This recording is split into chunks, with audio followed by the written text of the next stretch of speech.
Panginoon, dinggin mo, Panginoon, ang walang hanggan. Tawag namin laging dinggin sa muna sarili. Ang sila ay makapisan, silang bumabaling sa ibang Diyos.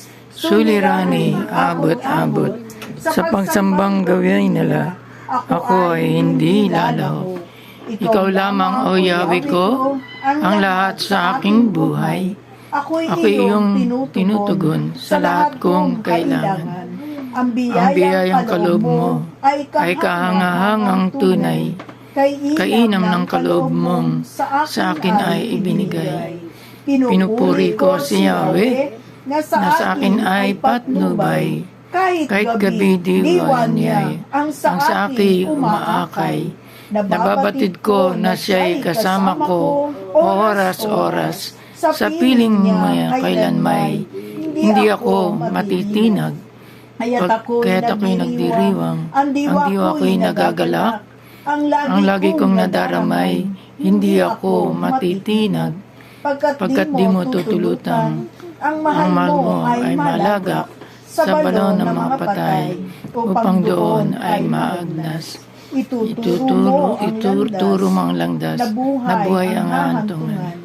Sa piling mo'y nadarama ang lubos na kagalakan.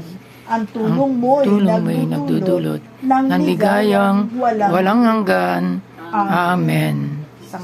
Ang gusto natin. Amen. Ang gusto lang ng Panginoon yung pagsunod natin. Pagsunod ng bawat isa ang gusto. O, bagamat may mga pagsubok, pero kapag nakalagpas ka, okay na.